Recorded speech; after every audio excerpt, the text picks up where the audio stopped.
This is an official presentation of Sport Fishing Championship.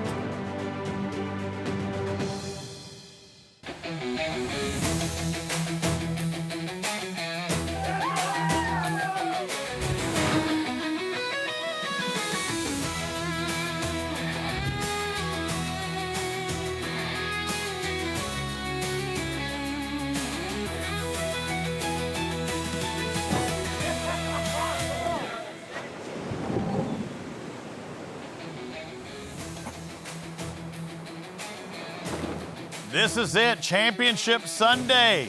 Welcome everybody to the Gulfport Mississippi Open presented by Guidesley, the second stop of the Gulf Division, the final day of this stop. One angling club will be crowned champion. They took off a couple of days ago. They've been fishing their hearts out from sun up till sundown. Some caught as the sun went down. They've got plenty of bait to deal with. They catch bait at night, they redeploy, and they look for those big blue marlins, because everybody is jockeying for position all season long in the playoff hunt presented by Exotic. Here are the Gulf Division standings after one of 6 tournaments on the schedule. The top 2 teams qualify for the Zane Grade Championship playoffs in October. And the way you see it right there is how they finished at the first stop of the Gulf Division when we were in Key West, Florida a couple of months ago. But one thing that we know in Sport Fishing Championship, when we look at the Atlantic side of things, we have not seen a lot of consistency. We see top finishes and a little bit of a fall. Nobody's really stayed on top. Will we see more from the same here in the Gulf? Welcome, everybody. I'm Robbie Floyd. He's Peter Miller, the man with all the championships, all the money, millions of dollars they're to his gone. credit. They are gone. I don't know where those went, but they're gone. They used to be in the sock drawer, and now they're somewhere else. Hey, somebody's going to win some coin here today. It looks like Gulf Coast Cowboys have kind of been pulling away, but we know this fishery. There is a chance for big fish, big blues, and making up ground quick. Yeah, you know, sometimes you get to a point in the tournament where you say, you know what? This one boat is going to take it. So now we have to fight with everything we've got to get second place, because it means points, and that's the one that's going to take you to the finale in Cabo San Lucas for the championship. So you've got to keep chugging away and chipping away. Sailfish, white marlin, blue marlin, just keep going and going and going. And that's what we're seeing. We're seeing a punch for punch to get to that second place and even that third place, because it's a very close race. And a great start by the Gulf Coast Cowboys, a 3-day event. You're not going to win it on day one, but you could start off with the first fish on day one. Let's take a look at their catches leading up to here. 6 billfish caught so far, 5 blues, 1 white. They're only a sailfish away from the Grand Slam, but Lori McDowell got it started right off the bat. High fives all around. And they drew first blood on day one. They drew first blood on day 2 as well. So that's got to be a good feeling. And then they just keep capitalizing on these bites. And these are not small fish. That's Bryan Kelly right there. Florida-Georgia line, they're doing work there on the leaders. Big fish from sunrise to sunset. They're doing it on both sides. And sharing the wealth as well. Getting to see Dino in the chair. I think Bryan Kelly had 2 blue marlin yesterday. We know today he's been cameraman, but I mean, this is a brand new boat to him, and it's got that new boat feel, because nothing's better when you're an athlete and you get something new. It might be a new pair of shoes as we look at the no rival leaderboard, and these new shoes are kicking right now. 23.50 ahead of the Mississippi Blues. Yeah, that's a tough thing to try to catch up to. So that's why we talked about second, third, and fourth place. A lot can happen. You know, some of the boats are seeing 2 fish up in the spread at once. We've had a marlin, a blue marlin, and a sailfish come into the spread. Unfortunately, the blue marlin swam off, and the team caught a sailfish, which was only 75 points. It's a little bit of heartbreaker, but that 75 points is very point precious, and it gets them just inching up the board. Let's bring our man on the scene. Let's bring him into the mix here. Rudy Tamarchio, welcome back to the show. And Rudy, when we looked at the points just a moment ago, we see those top 4 where they sit. But the one thing about that top 4 is they're all gunning for something special today as well.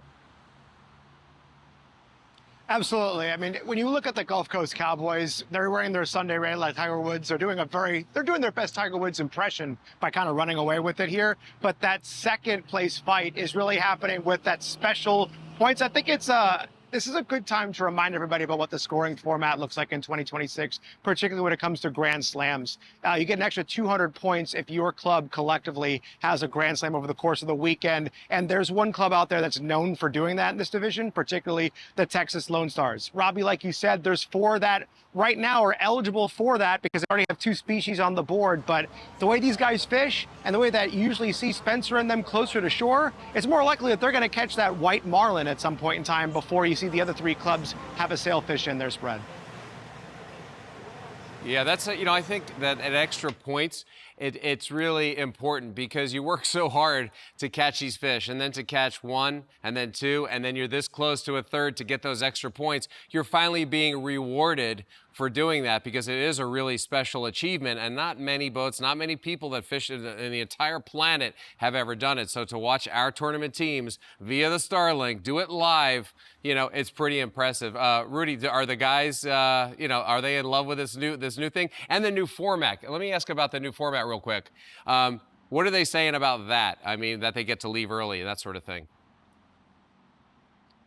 Yeah, so I mean, for the guys who are live baiting and going to the oil rigs, this is music to their ears because it gives them the opportunity to go catch bait overnight versus the traditional shotgun start when you run out and the first thing you gotta do is start making bait and 6 hours into your tournament, you're just starting to go after blue marlin. So definitely helpful for them. If you're more of like Spencer and the guys that are using dead bait and artificial, they're usually known for going, on the scoreboard early in the tournament. So it affects them a little bit more because they gotta be on their game right out of the gate. But I think what's really interesting with the way this format's worked out, Mississippi Blues had a rough start. They had to leave on, Friday, basically, and they're sitting right there in 2nd place right now. So it's all about maximizing your opportunities as much as some clubs may have an extra head start.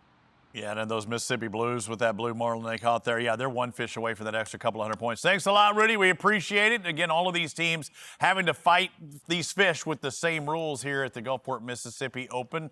They're limited to a 300-mile radius that they can fish, but they get to take off a little earlier than normal than we saw before, and they get to start fishing way earlier than we saw before. It takes a lot of stress out of the game. It's a 3-day tournament, Friday, Sunday, the boundary, 300 miles from Gulfport, Mississippi. And then you have lines in Friday at 12 a.m. and then lines out today at 4 p.m. Central Time, and the boats return Sunday at 8. They have to be in by 8 p.m. That's very important. You've got to be there to earn your stripes. Absolutely. You can do everything out on the water, but you still have to check in at the proper time. Let's check in with the 3rd member of our team, Chloe Turner, with our conditions report. Thanks, Robbie. Let's go ahead and dive into those weather conditions for day 3 of our tournament. With a 300-mile tournament boundary, as you can see here, starting at Gulfport, captains have plenty of options, and where they fish is most likely going to depend on the conditions they find in each direction. Water temperatures across much of the fishable area remain favorable, generally running between 81 to 84 degrees. Now, current activity continues to be one of the biggest stories. Several large eddies are still spinning across that Gulf, creating current breaks and transition zones that can concentrate bait and attract pelagic species. Those same current boundaries can also help organize sargassum into offshore weed lines. While too much can foul lines, these areas often provide habitat for bait fish and can be productive fishing zones. As day 3 continues, teams will be searching for the right combination of clean water, active current edges, bait, and favorable temperatures to work their way up the leaderboard on the last day of this tournament. Back to you, Robbie. Thanks a lot, Chloe. And also that sargassum, the grass is a big factor. We've seen it today already. There's our 6 boats out there fishing their hearts out. We'll see if they're going to hook up while we're in break.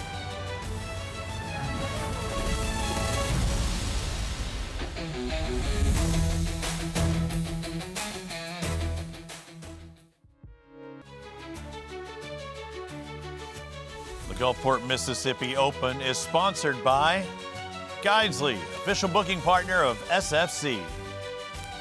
Citizen, official timing partner of SFC. One Water Yacht Group. Hook, official jersey and performance apparel partner of SFC. You gotta have a game plan, my boy Petey Pablo, AKA Peter Miller, always have the game plan. We call them our Peter's Keys to Success. What do you got today, Pete?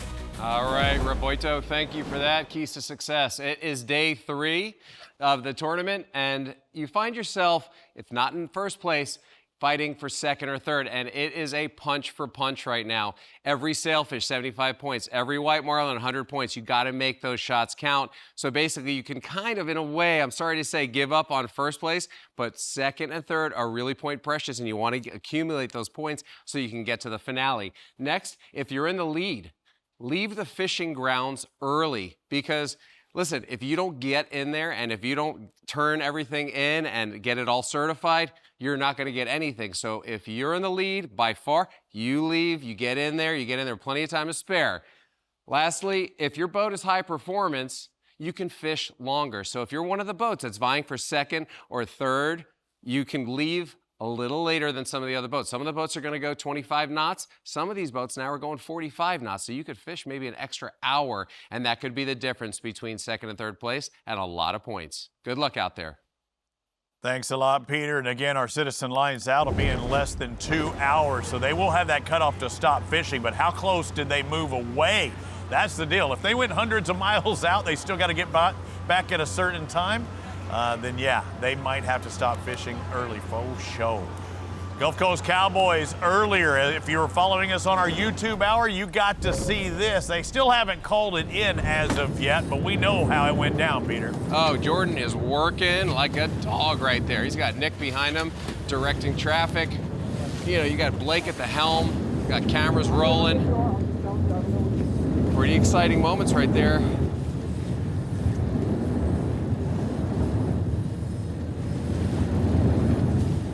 Obviously, it is a blue marlin. He's all harnessed up, fighting bell on. That's a lot of heat right there. That's tough on the spleen. All of a sudden, your spleen shoots out of your armpit, and before you know it, it's, you know, CPR. It's a whole thing. Absolutely, and that 2350 is without this qualified catch. So, again, you can see that distance is only 900 points between first and second. This would extend it another 450. You know, when you have a boat in the lead like that, Robbie, it's a heartbreaker. When you're you know the Mississippi Blues have been catching a lot of fish, and they're possibly doing well. Could get there. You know, but this fish right here is definitely, if they get it, it'll be a nail in the coffin. A little bit, but just talk to me if it gets close. Yes, sir. I can Get the most points for the blue marlin at 450 apiece. Gulf Coast Cowboys, this would be their 6th blue marlin. Kind of slowly trickling off. The next closest, 3 blues out of Mississippi Blues. How apropos. The first Gulf Division event was actually a Gulf and Atlantic combined event back at Key West, won by the Third Coast Renegades. It was all about sailfish there. Come up here. We got a shark around this side. Come up here. Come up. That's not a good sign. Better not be a shark. No, they got a shark around the side there, but they're looking at their fish that's scoped far out. But there's always a lot of sharks around that area, but they don't have a tendency to eat marlin. They like to eat tuna, they like to eat bycatch. They're trained on bycatch out there from all the boats dragging and all the things that happen out there, but I don't know. Strange. You go to the Bahamas, you got a fish on, you can count on losing that fish if you have one sight. Oh my God, get away from that line, shark. Did you see that? I did. Hey, if you want a shark bait, put me on the rod and reel with a snapper. Ooh, it would have been really soft. Good job, Jordan. Doing good, buddy. That head comes right up and down. Yeah. Doing that work, doing those short pumps. Yeah. Back towards you a little bit. Steve, do you let me know if I can do Not too much, buddy. Let her turn her head. Here. The big towel. Go other corner. Having a little case of slippery bits. Well, after you eat a bag of Lay's potato chips, I mean, you're gonna get pretty greasy. Yep. That's why I always eat baked potato chips. You see how that's squinching him right there in the back? Like a girdle, right? Like a tight girdle. Definitely like a corset. Robbie, I went on a boat one day with my back out of alignment with like a herniated disc. I caught a 600-pound blue marlin, harnessed up like that. It squeezed me so tight. I remember seeing the pictures. My waist was like nothing. All right, we got corner. By your ribs and your back. I got off that boat completely fixed. And I was fixed for a year. Straightened you up. It was yeah. A little chiropractic action. Oh, yeah. That's the Marlin chiropractic service at It's your all service. wet now. Again, this is just before we went on air. If you've been following us on our YouTube channel, Good job, buddy. which each tournament leads into our ESPN show here. So You haven't seen this before, Robbie, the transition from the stand-up into the chair. These are a lot of new things we're seeing, a lot of dynamics. I got a collar. Here's the double. There's color. They're going to get the leader right here. Come on down. Yeah, we saw that black support belt just a moment ago, and then Come over here, BK. Come over here, BK. Hey, guys. different modus operandi. We're good. We're good. We're Got good. him. Got him. Got him. We're good. Fish Look at that little baby blue. Yeah. You guys get back here. Get back here. I got the deal. Little blue, big points, 450. It is a qualified catch, and yeah, we can see that that is a blue marlin. Pretty one. They're really holding off on the excitement level right here because they kind of quietly know that they just took it home. I say a pretty one because, yeah, you're extending that lead. There it is. Way to go. Let's go, baby. Nice job, Jordon. Hey, Gulf Coast Cowboys, those Sunday Reds, What they're a tournament working. for the boys and girls. Unbelievable, man. I mean, I knew we had it. We just had to have everything click together, and we're rolling, baby. Tournament after tournament, y'all get ready. Gulf Coast Cowboys, Cabo Championship. Woo! Come on, Gulf Coast Cowboys. What a weekend. Oh, man. Love this squad. Let's go. How you like that for a 50 pitch, Peter? Put that on the highlight reel. Robbie, you know what I'm noticing right now after that huge celebration? It looks like they may be putting stuff away. Let's see.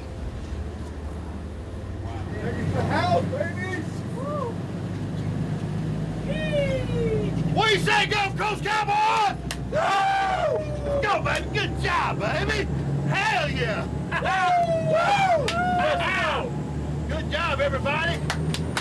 Hey, guys, thank you for staying tuned because you know what? Everybody's going to love the Gulf Coast Cowboys because the Marlin brothers are back in town. Ha-ha, thank you.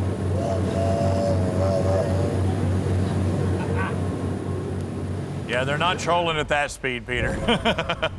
Gulf Coast Cowboys picked them up and said they're heading back to the hay house. You know, I love it when a plan comes together, when I give my keys to success and the guys catch their marlin and they just turn around, bring them in, and head home. We had back no to the idea. barn. Had no idea. 7 total catches, 6 blues and a white for the Gulf Coast Cowboys. And they just need to get closer here in this next hour and 40 minutes. They might put the flaps down and maybe fish a little bit, but just get a little bit closer as well. You know, you never know. Either way, it's everybody else's job to close in. The Blues, the Lone Stars, the Renegades, they're going to fight for second, I promise you, till the very last second. Let's go, baby.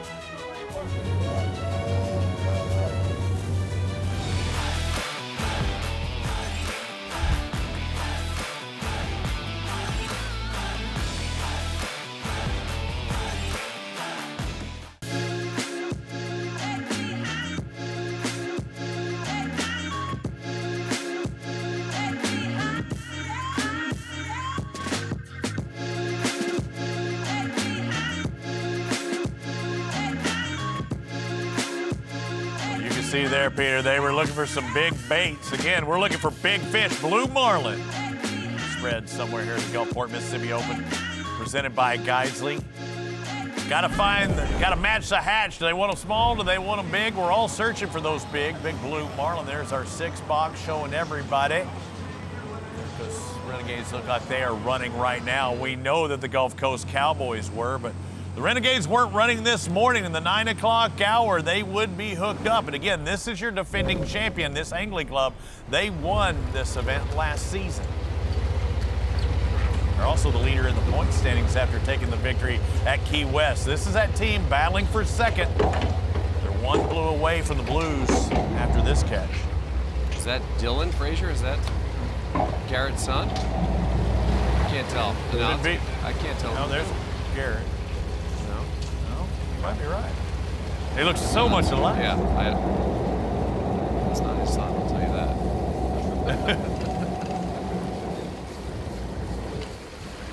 So he's reeling. There's nothing there.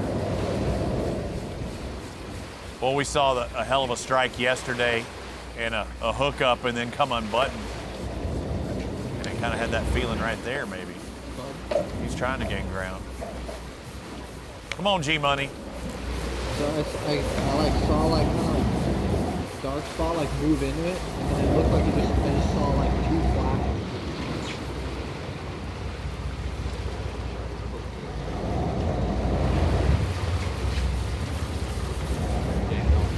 What are you doing here? Just second guessing, Peter, or you're going like? No, I mean I can't tell because I never saw the tip of the rod ever, so I don't know what's happened, but it doesn't seem like there's any happiness being expressed here. The bait's coming in. Nothing there, but they are dropping back, which means there's probably a fish there to be had. So if at first you don't succeed, try and try again.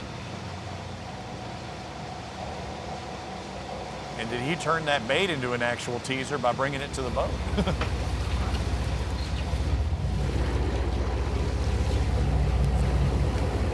There's Dylan.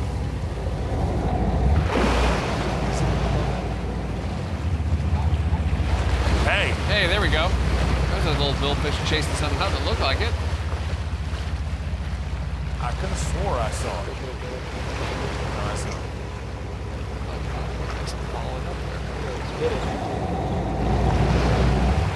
That's Dylan off on the corner there. Side. We're saying this because this was a catch earlier today, and we're looking at the catch of record. He's tight on that fish. That was nice. So it always feels good, and now Dylan's got the rod. It always feels good when something comes off and you immediately get another bite. It just, it could be just that one fish that came off, and they're like, I'm not even stung. I'm going to eat again. And you can't have that handle pass in that first minute with the Third Coast Renegades here. So, yeah, Dylan Frazier, the angler of record.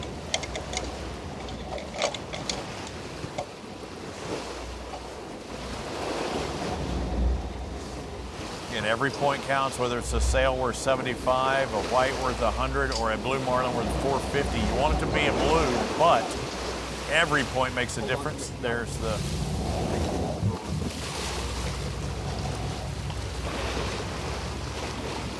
Is it recording too, Garrett? What? Is it recording?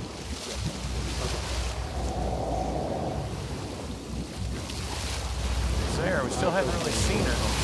We know it's a white, but we don't know it's a white. They have the GoPro on the water. The fish is right there, so whatever it is, it looks like a white. Yeah, it's reported as a white, so that is a 100-point fish. Yeah. It's a very odd moment trying to figure out what was going on there. We've seen some explosive moments and some very subtle. It's their first catch since 23 hours prior when Garrett caught that blue marlin. He went back-to-back hours with blue marlin yesterday, but the first catch of the day today would be a white for Dylan Frazier. Took about 3.5 minutes to get that one in. Our 6 angling clubs out there still fishing, 1 running, but everybody else trying to catch whatever they can before that citizen watch or citizen clock expires.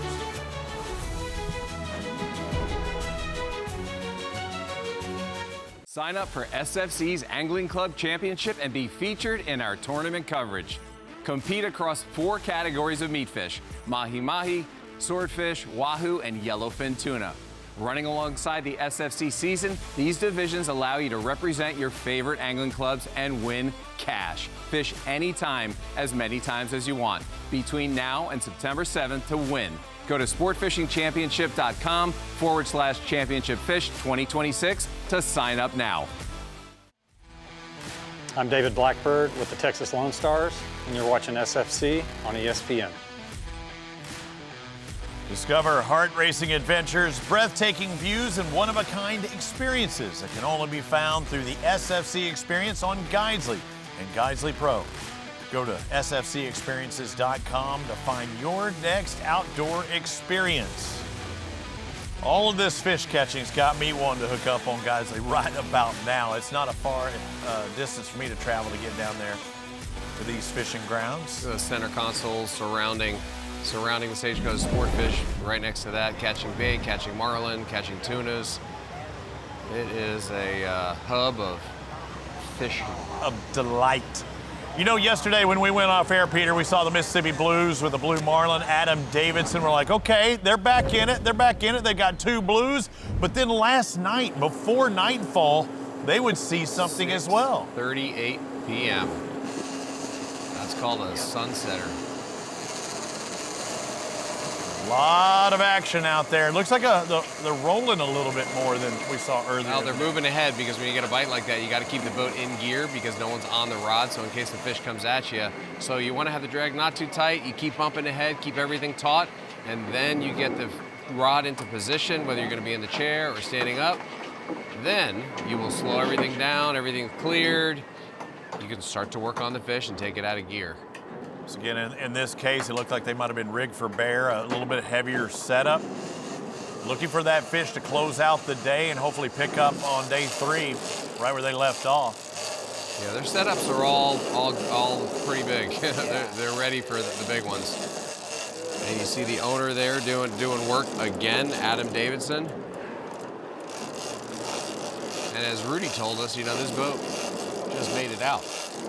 Yeah, they were working on that thing. I mean, dropping the engines in. It was literally one day from their sea trial to catch a blue marlin. This one right here is a white marlin wagging its head back and forth real quick. That happened very fast. It's getting scratching through. We went off air at 4 o'clock Central Time. Adam with a blue marlin. Then a couple hours later, get this white to end the day. That's how they jumped up close to that second place point spot. That's when it became that punch for punch. Got him, boy. Got him. A blue marlin and a white marlin, 3 hours apart for them. That's got to feel good going into the evening hours. Yeah, just gives you that momentum, starting that final day and knowing that second, third, and fourth were so tight. Yeah, I'd be happy. Let's go! Nice job, guys. Yeah! Adam McGugan representing the Mississippi Blues, the captain of that vessel. He actually captained the boat that represented the Third Coast Renegades last year when they took the win here. Well, it's looking pretty good here this year as well.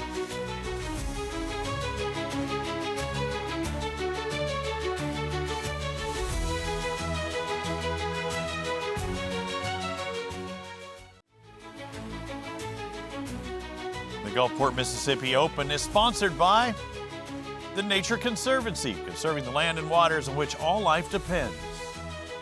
No Rivals, Billfish Conservation Project, and by Exotic Outdoors.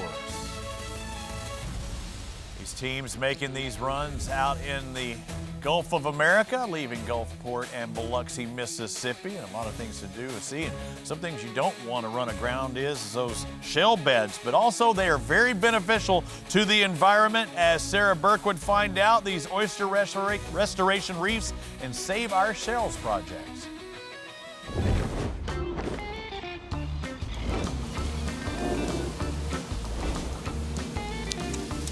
Hi, I'm Sarah with Sport Fishing Championship. I'm out here with Tom from the Nature Conservancy for an oyster restoration. Do you mind telling us more about what we're doing out here today? Sure, I'm the director of the Mississippi Coastal Program, and we're here on the Trapani Reef in Bay St. Louis, Mississippi. So we're sending divers down to look at the conditions of the biological fauna on the reef. So the Nature Conservancy is a nonprofit organization dedicated to preserving the lands and waters that are important for life, and a lot of that includes areas that are important for recreational fishing, coastal habitats, and the waters that those systems depend on. Will you walk us through what we're doing out here exactly when they go down and collect the oysters, what they do with them, what they're testing for? So we've got 2 divers that are going to be going down in a minute. They're looking to do basically a population sample. So they have a meter quadrat. They'll collect all the oysters they can find within that meter, and we'll haul it back up and we'll measure those oysters for size, but we'll also measure them for quantities. Do you find a lot of changes each time you come out? Is it a significant change? Yeah, so one of the cool things that we've been able to see firsthand is, a year ago, this oyster would have been half this size, if not smaller. 3 months is a long time between sample periods for an oyster to grow. So we generally do see a difference in the size of the oysters that we're collecting. One of the other projects that we do in Mississippi that the Nature Conservancy is leading is the Save Our Shells oyster shell recycling program.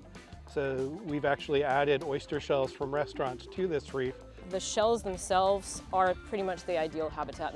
That's what you would see in nature. All of that material would wind up in a landfill, and we are eliminating that. We have 16 restaurants along the coast. One really good one is Bacchus on the Beach. They're located in Pas Christian, and they're a real big contributor for us. Why do you think it's important to recycle oysters? It's important to recycle oysters because, in a way, we're investing in the ocean. What we put back into it is going to supply us tenfold. The reefs help with shrimp's habitat, crabs, and all that comes back to us and gives us the opportunity to sell it and gives people the opportunity to sell it to us. Therefore, once again, just building our community. We've been able to do 3 projects within the Save Our Shells program. We've been able to build 2 living shoreline and then also put some on our reef as well. The partnership with Sport Fishing Championship and the Nature Conservancy makes a lot of sense to me because we're interested in the habitat side of things, trying to build places for not only fish, but also other types of wildlife. And interest from recreational fishers into the sustainability of those habitats is really important. If there weren't recreational anglers, there wouldn't necessarily be as much interest in protecting wetlands and oyster reefs for the ecosystem benefits they provide. So having support of organizations that value habitat is really key to sending our message out there that, these are important systems for the health of the coast from an organism standpoint, but also an economic standpoint. If you want to learn more information about the Nature Conservancy and all of our projects, you can go to nature.org/ourwaters.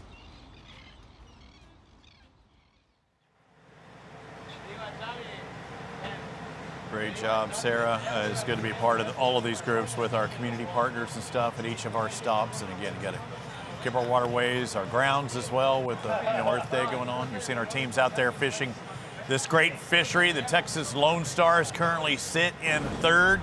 How did they get there, Peter? Because you want to end day 2 in a big way, or is it night 2 you want to end in a big way? You gotta love the scene right here. Behind the boat, again, calm water. I keep mentioning that. Bait's coming down the face of the wave. Dredge coming in, you can hear it crackling.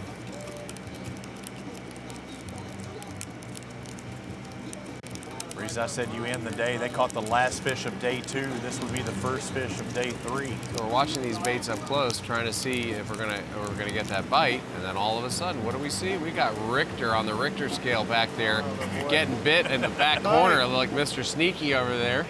He's like, tight. Mr. Deeds, he's better than Look, he's tight. Look, that's the way to do it. Better bit of sneaky. I saw it. He's getting smoked. I saw it and got smoked. That's what you want to hear. Yep.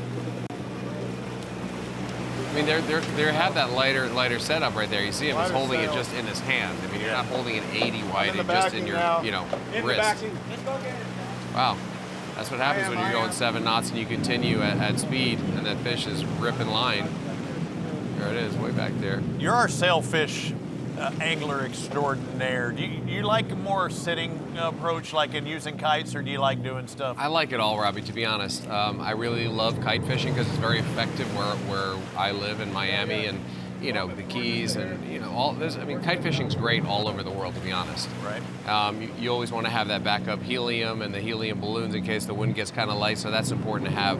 But, when I travel abroad and we can tease fish up to the back of the boat, it's one of the most exciting types of fishing there is because you're seeing them lit up. You're actually feeding them, you're hunting them, you're trying to get it right in front of them, you're trying to convince them to eat, what you're serving. It's like, come on, eat this liver, kid. It's like one of those. And then they come up and eat, and they're not quite there, and their mouths open, and they're paddling really hard to get it, and you just let it slip back.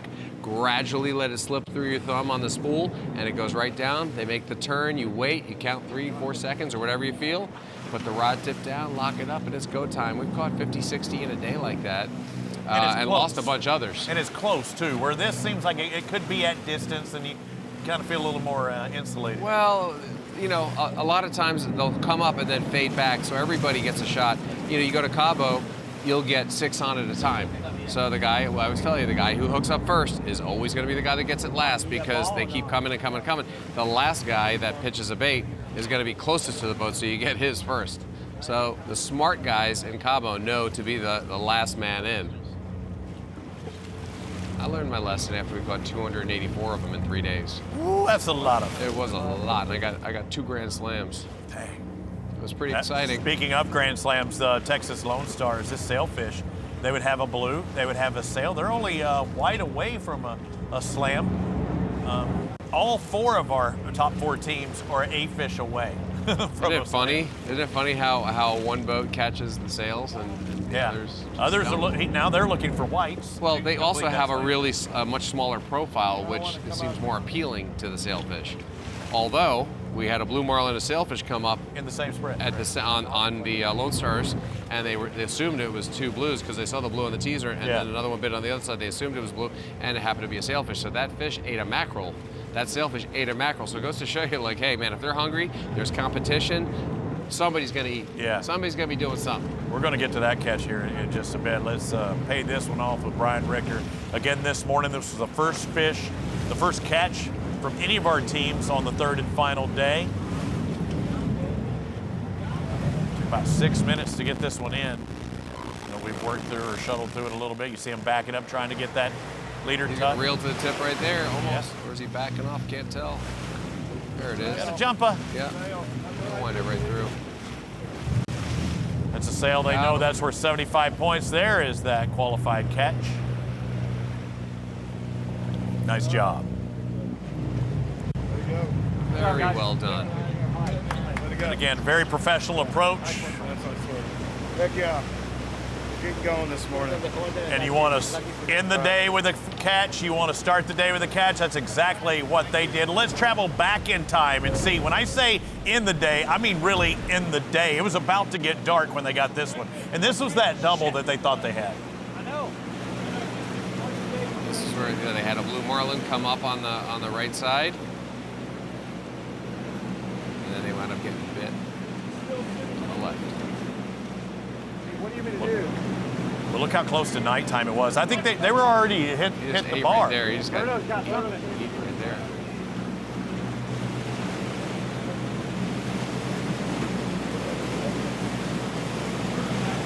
All right. Good old Roberto. Nice. Look at him. The master.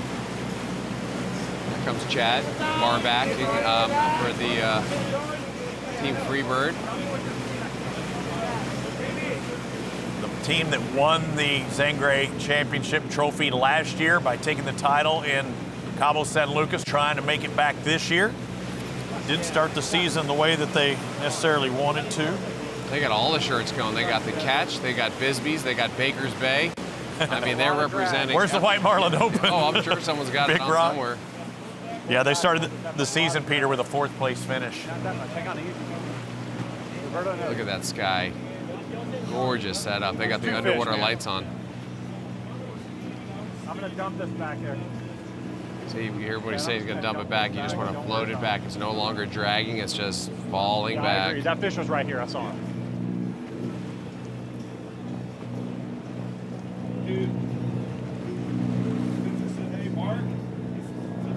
Pop that teaser. Pop the teaser. Shows you the difference it can make, though. So we know that this is a sailfish that they caught last night. If it would have been a blue marlin, give them an extra, what? Over 300 points, they would be in a standalone second. Yeah, 375 extra The one I points. saw was pretty small. You know, this fish right here was, you know, everyone's kind of celebrating the day. They had a good day. It's time to kind of chill a little bit. But someone was astute enough to be watching the sonar to see the marks and then ultimately see the fish in the spread. Yeah, that's staying tight, and they're just, it's coming at them. Doesn't sound like they're backing down at all. It's just kind of swimming to them. Point differential between those two fish, though, is the difference. They're sitting in 3rd with the sail instead of 2nd with a blue marlin, but they were more than happy to get this bonus fish to end day 2. That's Chad. Chad. Go ahead, try it. Schimitus. We gonna wing it this time, Schimitus? Schimitus. He's got the Midas touch. He's got Schimitus touch. Everything he touches turns to gold. Or sailfish. They are black and gold when they're kind of tired after a long battle. You get a little gold, bronzy. I got double right here. I got double.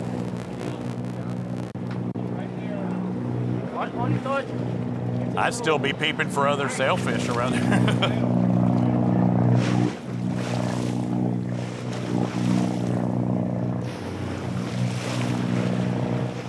Again, this crew doing such a good job last year, led by Spencer Johnson, the captain aboard that 65-foot pole man, the Freebird. You see that bait hanging out, Robbie? Yeah, that's a big one. That's a mackerel hanging out of a sailfish's mouth. That was one hungry nighttime sailfish. Just like, I gotta just get one more bag of popcorn before I go to bed. Yeah, but you went for the jumbo box of popcorn. Oh, yeah. The special edition. Yeah. Nice work. Yeah, that's good. Solid crew. Again, some of the guys spend their time down in Mexico. These guys know how to catch them, whether it's the Gulf of America or even Cabo San Lucas, where they took the title last year.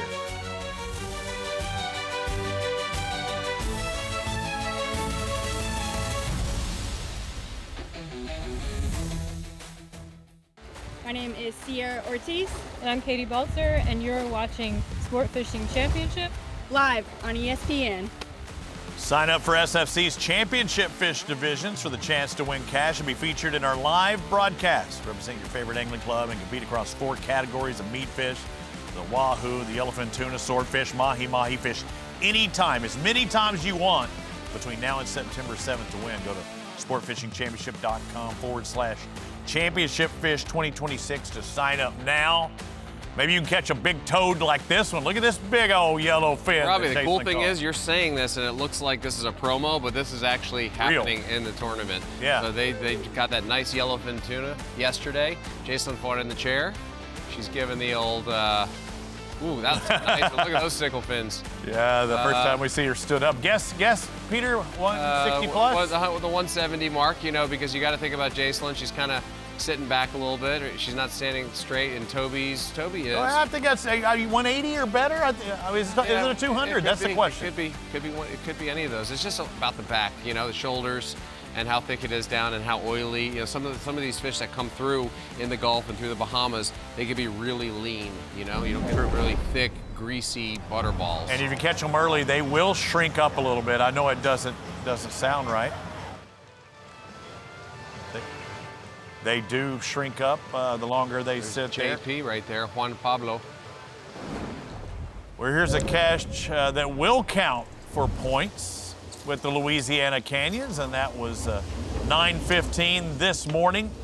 It took them till day 3 before they get their first fish of the tournament. Robbie, you see them fishing along that giant weed line. That is a rip right there with current pushing it together. And you see on the other side is calm. On the side they're on, it has a little ripple, but that's a massive line right there. And it seems like all the boats we're seeing today have been fishing these giant mats or rips where the weed has accumulated very, very heavily.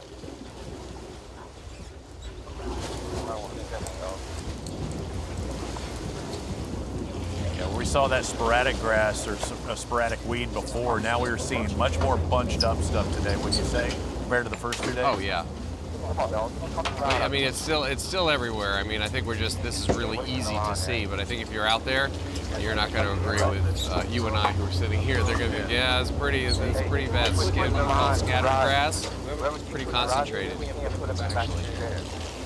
Looking at the season standings, and remember the Louisiana Canyons sitting in second after their second place finish in the Gulf at Key West, first tournament of the year. They need to get it going, and they're in a virgin tie with the Black Flags right now. That is an incredible situation that they have there with that water pushing that weed together right there. I can't get over it. You know, those are temperature changes, there's currents, and the wind pushes it exactly together like that, and that is a feeding highway. You know, sometimes you'll see a big mat and fish will gather under there, but when you see a giant highway like this, you got to know that the fish are cruising up and down this thing like a conveyor belt, like you're at a sushi bar and the plates are coming by and you're plucking them off. This is what you're seeing here. And every boat that we've seen today has been near something that looked out like this. And you see her line going through the middle of the weed there. I saw it kind of pull through there. There's a lot of, there's the fish. Wow. right through the weed. He's got weed on his bill. JP on the leader. That's 100 points right there. That's a white marlin doing white marlin things. Not the blue they were wanting to have, but I mean, at this point, they didn't have any points on the board. And every position pays higher points the higher you finish. So, although they were the final team to catch a fish, they're in 6th place right now, but one more fish bumps them up to 5th. How we doing? Needed that. We're going to find a bunch more, though. They got plenty here, so let's go get them. I like that. We got plenty there. That's a very positive outlook. I like that. We've got about another hour and 10 minutes before it lines out. As we look at the canyons now, still trolling, looking for something else. And again, look like they might have got away from that line. But again, you can't stay in the same spot and get no results. You've got to change it up a little bit, move from spot to spot. Before they actually had this catch, they had this happen.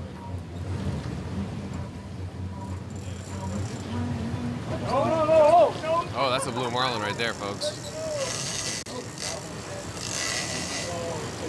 Big bench splash. Right there, jumped off. Lead them out. He's off. So the one that got away. Like that, Robbie, when they're stuck and they're ripping up the surface like that, and that drag, that rod's bent, and they're ripping drag, a lot of times, you know how it is. It's what's called, that fish has been stung. So now they're going to swim off and go, you know what, I want to find something a little softer to eat. Maybe a squid school. Going in for the squid. It looks very mushy. Yeah, much like a bass or something for you inshore guys or lake fishermen or whatever. You catch a bass on the first day, they're liable not to buy it again. That same day.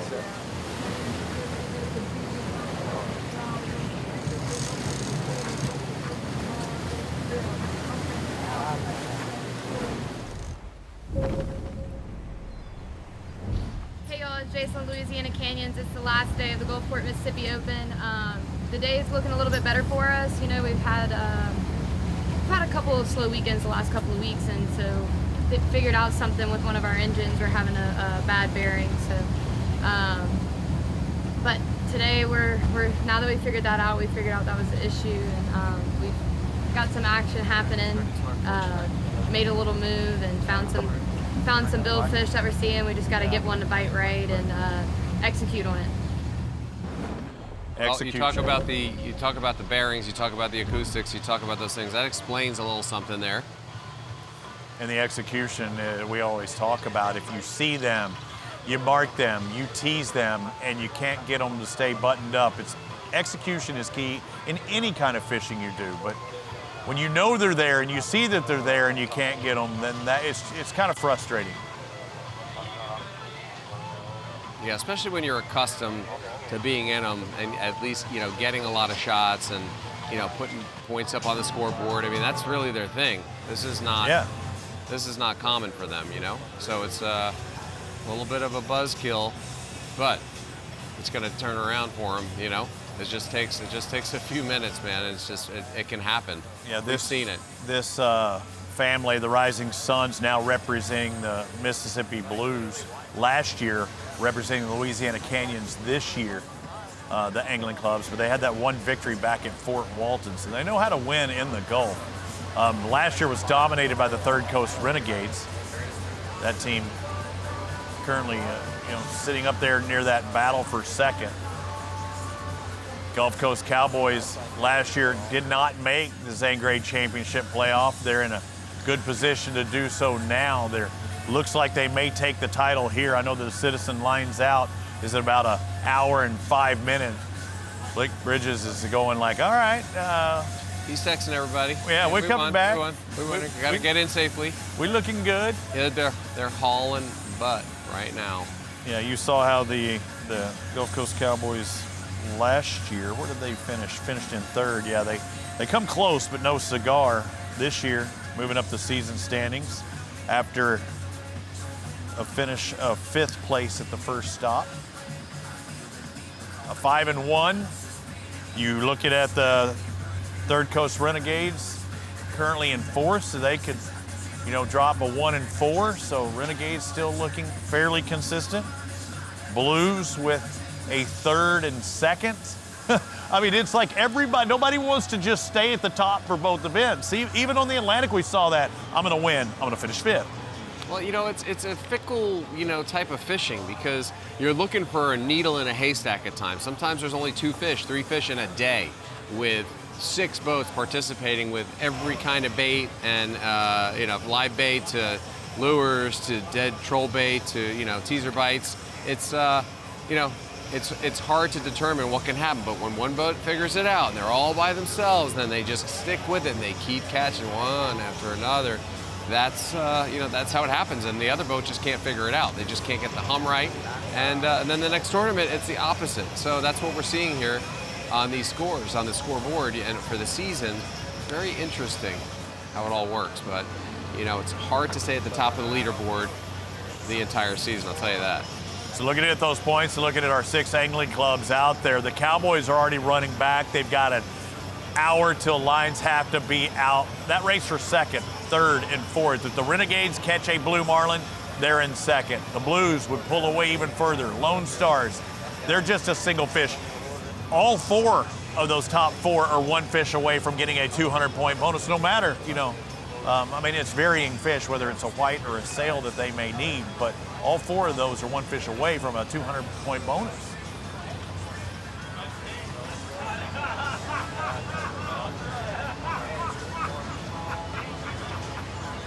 I'd want to be that team, though, that has 2,800 and is heading back right now at my own pace, conserving fuel, too, you know. He's got the radar on. He's got on autopilot. He takes a look every now and then, make sure they're not running over a pallet.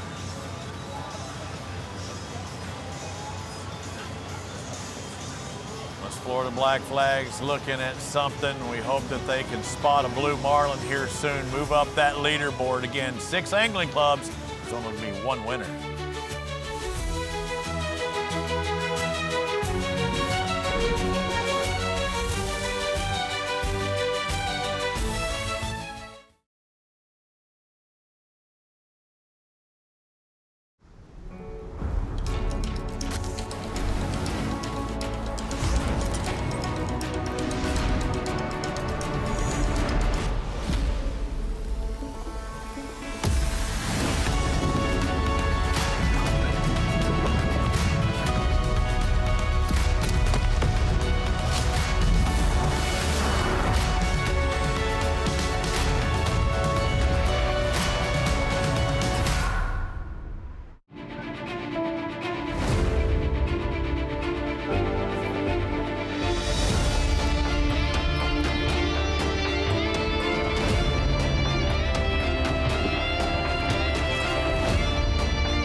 You know, Gulfport and Biloxi, Mississippi, known rolling the dice. Some casinos down there. Who's rolling the dice the best at the Gulfport Mississippi Open presented by Geisley? The answer would be Gulf Coast Cowboys. They are just staying on that pass line the entire time. They're hitting it the hard ways. They're doing it everything right in this tournament. So good that they can work their way back because they do have to check in. That's important. And you said it in your keys to success. And lo and behold, as soon as they caught that last fish, it's time to get the heck out of Dodge. Yeah, it's like gambling. You know, anytime you're sitting at the table and you're winning that money, like Kenny Rogers always said, you got to know when to roll them, know when to hold them, know when to run. And that's when they're running back in. It's very important when you get everything together and you're at the top of the leaderboard, just turn around when you have a handsome lead like that and head in. You can go at your own speed. You're going to be safe heading in. It's still daylight. That's the way to do it. But there's still a lot of fishing to be done. I know there's only an hour left in the tournament, but a lot can happen with 2nd, 3rd, and 4th place. There could be some jockeying around because we're seeing a lot of fish being caught. We've had 21 billfish up till this point, 7 of those catches by the Gulf Coast Cowboys. Let's take a look again at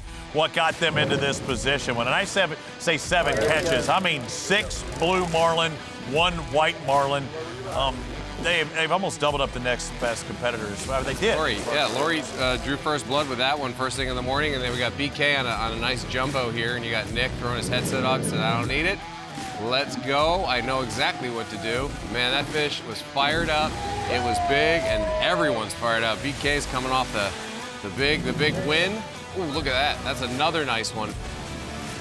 Out of all of our teams, the Cowboys have 6 of the 13 total blue marlin. BK fired up. We got the sunset, the sunlight going through the dorsal. And of course, we got Dino on another one. He caught his on a lure. We got the choo-choo train in full effect. BK on another one, Robbie. See the powerful arms, the locomotion of that choo-choo train, and he went back-to-back as far as blues were concerned. This one was a quick one. It was a little bit smaller, and it kind of surprised everybody. And it was the right flavor. Of course, we got Jordan. We got Jordan from today getting bit. Yeah, we were surprised. They were kind of blanking on the third and final day, and then they proved me wrong, and they said, oh, here we go. Let's do it as we take a look at the live leaderboard brought to you by No Rivals, a league of your own, and they are truly a league of their own, almost doubling up the Mississippi Blues. But it's all about the blue marlin. I mean, they have that single white, but 6 blues, that is solid. It took 3 blues and a white to win last year by Third Coast Renegades with McGugan. But they've done twice as good this year with the Gulf Coast Mississippi Blues, Robbie. You see them standing there in the upper right-hand corner. I see Rod fingers on the forefinger and the thumb there, waiting for that bite. They definitely saw something. You're not going to be standing there like that, raising it up, if you're not seeing a fish in your spread. So something's happening there. And when it comes to the black flags, you know, Marty, you know, one of his teammates just could be dancing. I'm not sure who it is. We got the groove going.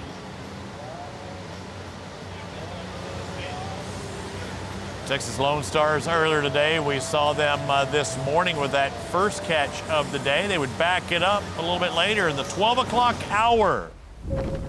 Texas Lone Stars, a sailfish. I don't know what it is, but they love them some 75 pointers. Well, smaller profile, trying to rack and stack the points, because trying to find blue marlin all day long, every day, is not the easiest thing in the world to do. So if you could just keep stacking sailfish when you know you're fighting for second place, it's not a bad way to go. Absolutely. 75 at a time, or white marlin here and there, 100 at a time, and then of course they're 450s. Looks like we've got Chad on the rod again in the corner. We saw that out of Quantified a couple of years ago. When everybody else was just struggling to catch fish, they would just put the hammer down. You know, the official timekeeper of Sport Fishing Championship, Citizen, will be counting down the hours, minutes of every competition this season, all the way to the final seconds of the Zane Grade Championship playoffs, and we were down to 55 minutes and change, but we're looking back at the Texas Lone Stars around midday today with this sailfish on. Yeah, Chad caught his last one at 8:07 p.m. And then we see this one at 12:19 p.m. And in years past, we saw Quantified catching a lot of sails, and when you add them up one after another, and Quantified won the first 2 SFC championships. That's when we were looking at boats. Now we're looking at angling clubs, and the defending champion is this team, the Texas Lone Stars. See, the thing is, Robbie, when what they're doing here is they're marking these fish. They're not just trolling blindly. So they're marking these fish. They're presenting the baits. They found an area where the sailfish are predominant, you know, in that spot. So they're working this area. It's not fast and furious, but they're chipping away, as you can see. You know, they got their release at 8:07 p.m. Then they got another sailfish release in the morning at 8:24 a.m. And the next one here at 12:19 p.m. So just chipping away. Didn't take long either, a little over 3 minutes to get this fish in. They like to see that because they can redeploy and try and catch something else.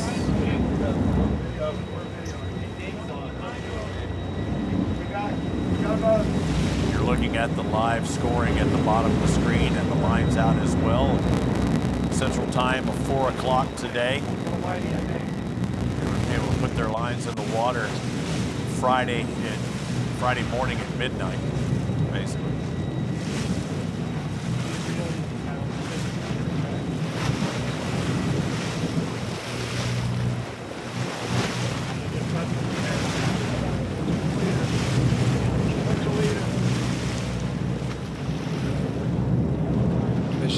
up. They're going to thunder back and get that leader, wind it right into the tip most likely. There it is. Staying up on the surface, that's when you can throttle back and get it done. As soon as they sink, it's kind of a missed opportunity. Really good weather these 3 days, isn't it? I mean, these are what you want if you're out there in the middle of the Gulf of America. Yeah, we've had some tournaments that have been pretty rough. Beats everybody up, beats up the boat. And right here, we've got another sailfish at 12.19 for the Lone Stars for Chad. 75 points. Light leader. That's another thing we haven't talked about. We talked about lower silver profiles, lighter leaders, you know, a little more sneaky.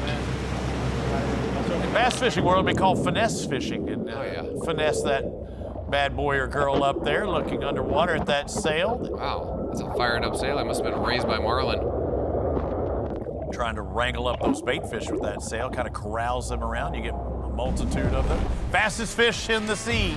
Next 3 stops for the Gulf Division. We're going to be at the Bay Point Billfish Open a couple of weeks from now. Of course, down in Port A, Hurricane Hole, where one of our teams, it was the Gulf Coast Cowboys, actually went down, got their fuel, and then headed out from Hurricane Hole. And then we will end our season in Orange Beach, Alabama for the Gulf. So at Bay Point, we'll be at the halfway point. We've already reached the halfway point for the Atlantic side. Exciting times, you know, a lot of Gulf activity, a lot of big fish, a lot of things that we normally, you know, don't always see because they're big. It's life. I mean, like when you look at these boats and they have these giant tubes, you just got to get stoked. About 50 minutes remaining. Citizen lines out. She's so pretty. Look at that nice sail. And fast, too. I love the speed.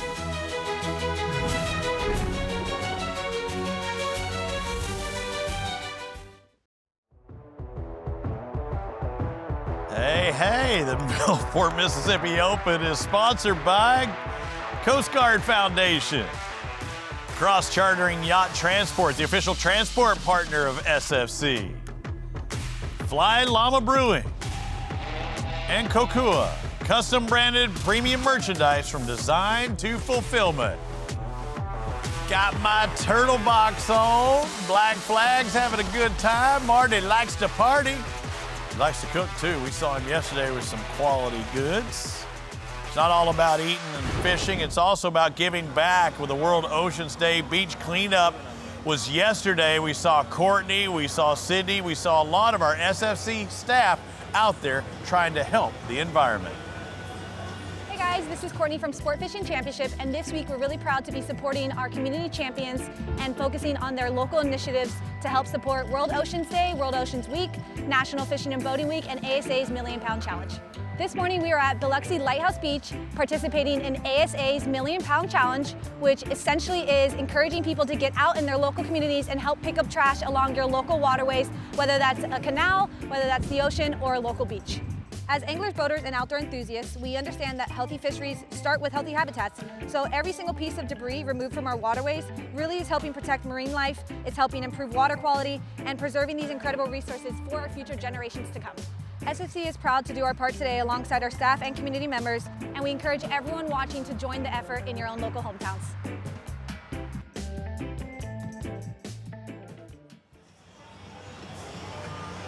Our 6 box showing a couple of runners, several fishers. As the Citizen lines out, a little over 45 minutes to go. That's when all of these teams will have to have their lines out of the water. And we know the Gulf Coast Cowboys already. That is the case. Mississippi Blues, I can promise you, they're going to fish till the very end because the Lone Stars and Renegades are just 1 fish away. Speaking of 1 fish away, Mississippi Blues caught that 1 fish that catapulted them into second. In the 12 o'clock hour on this 3rd and final day, Adam Davidson will get his shot at the title. This is very important, Peter, because as tight as the points are, this 1 fish is the difference maker. And you see this light, this cockpit only has 3 people in it. So that's something you got to notice, and you got to get the other baits out of there. So you really need a lot of hands, but somehow they're making it happen on what's called a skeleton crew, but they're doing a great job. Fish tearing up the water out there, little overcast, calm seas. I mean, that's just a really pretty picture. I'm in trouble. So they were in a tie basically for 4th place up till this point. This will be a world record white marlin. They didn't want it to be a 100-pointer. It took me that long. So, you know, you see the Lone Star is behind them at, you know, a 325-point difference. So if the Lone Stars caught a blue, it would jump them. And that's why this was important. They go from fourth to second. And if the Renegades catch a blue, they would jump the Lone Stars. The point structure is for second place, you get 3,000 points. You get 2,800 for third and 2,600 for fourth.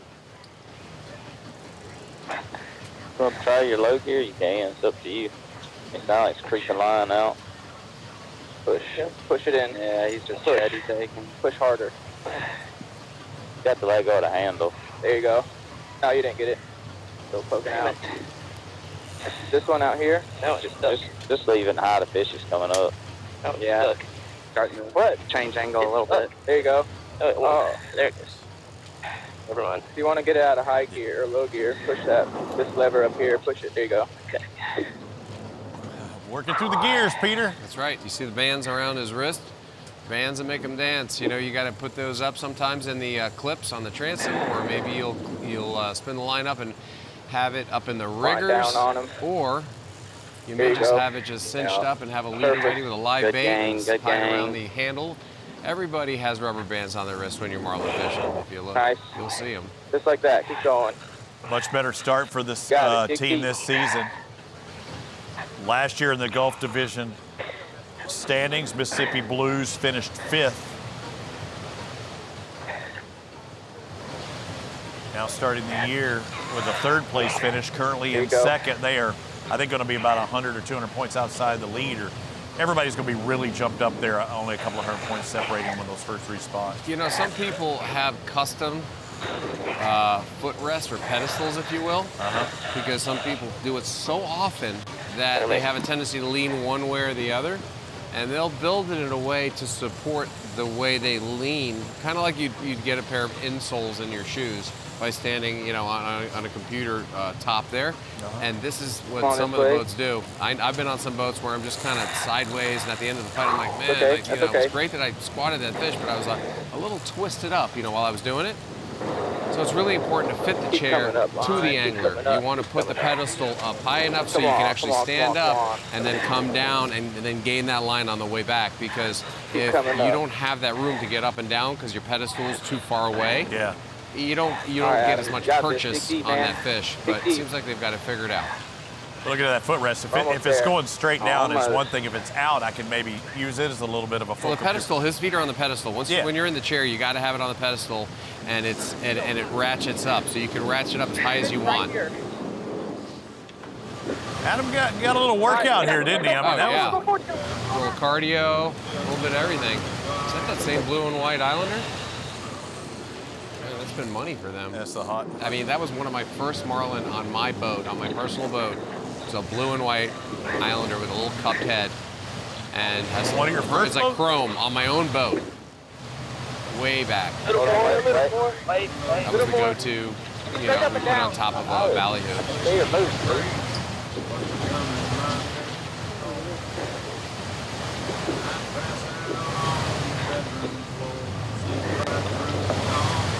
That's a healthy girl right there. Big fish. Big fish. Oh, nice. Some length on it. And the beauty about it, when they didn't know what it was, you heard them say, man, that's got to be the biggest white ever. Yeah. I mean, it tore up the water out there. Yeah. Golly. And what happens here is that the waves and the motion in the ocean are trying to send that fish into the props. You gotta direct them out. You gotta steer them out from there and get them alongside the boat. But it's really hard sometimes because of the pull. It's like a vortex. I can't get her. Yeah, I mean, there's a lot of wake surfers out there that know that feel. Getting closer and closer. That's a 450-point release. Nice job, fellas. Let's go! We need 2 more! That was a good one. Very tough fight. Usually try to pride ourselves and get them in pretty fast, but that was a little slower. But got me pretty good. Good, really, really good fight. Woo! Mississippi Blues. Tired from fishing. That's a good tired. Here's the underwater shot we all love. Adam gonna have to grab him some grizzly. He wore out. That's a pretty good sized fish, man. Yeah, it is. I think Brian Kelly took the prize on that one. But you know, Robbie, this is all about never giving up, never surrendering, keeping the attitudes nice and positive right here. As you can see, that he's really, I mean, he's not holding back. He's dancing like nobody's watching. And that's really the way you're supposed to dance. You know, moving every part of your body. You and I would probably throw a hip, maybe a disc, pop a neck or something. But you know, you throw your knee out. I mean, it'd be a mess. But he's got it. They got some groove. I'm not gonna lie. Mississippi Blues, they're having fun now. We didn't know if they were actually gonna even make the tournament. And Rudy Tamarchio caught up with them before the season even started. They knew they were gonna have a retrofit of their boat. They just didn't know it would be this close to being done. Zach Cardi D. You guys are coming out of a dry dock and a bunch of, upgrades to your boat, but what's that process of getting the boat back into, getting its sea legs again, whether you were just getting ready started for the season in May? Like, how many weeks of prep does that look like? I mean, it just all depends. I mean, the mates we got, they're pretty good. They stay on top of everything, but coming, out of the yard, what we're doing, total refit pretty much. I mean, it's gonna be a lot to get caught back up on the boat, but I mean, we'll be ready. Yeah, you just got to go do shakedowns and run it, and just like anything, you got to put a new engine in your car. You need to go run it, and there's a lot of parts and pieces to that. So if you're going to have a problem, you need to have it and fix it and get it rolling. You can tell that they're kind of chomping at the bit during that interview because they have a lot to think about. Getting the boat dialed in, that's a huge part of it. I mean, that's their platform to do what they really love to do, and all the money and time invested in this thing, and the prep work and the information that they gather from the charts to the currents to bait to what they're marking. Well, that was winter, and they didn't know. They said, man, we got a lot of work ahead of us. And how close was it? Well, we didn't know all the way till Thursday. They didn't even get that boat out in the water till Thursday to do the sea trial. When was the tournament? Midnight that night. So cutting her close, boy, and this is a hell of a sea trial. Right now, they're currently sitting in second place as we've got 37 minutes before our citizens lines out. And I promise you, they get another blue marlin, they're going to be dancing like crazy. I don't think they're going to catch the Cowboys, but they want to stay ahead of the rest of the field with another fish like that.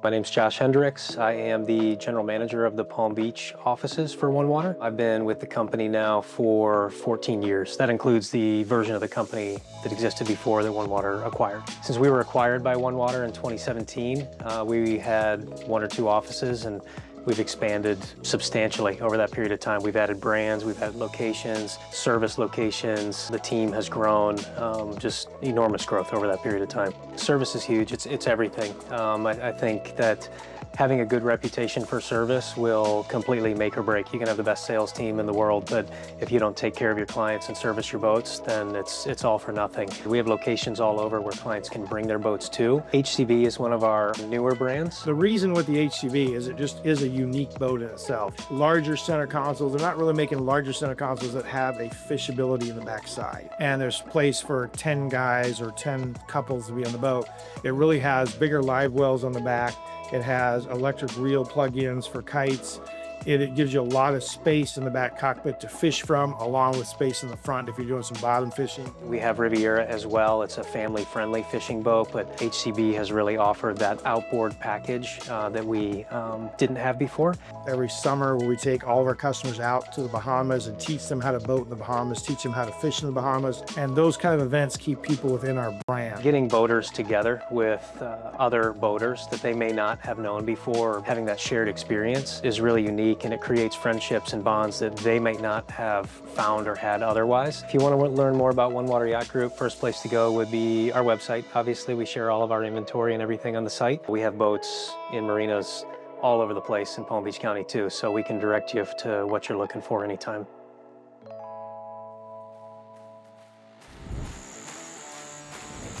clubs will be jockeying for position all season long in the playoff hunt presented by Exotic. Here are the Gulf Division standings after the single event this year.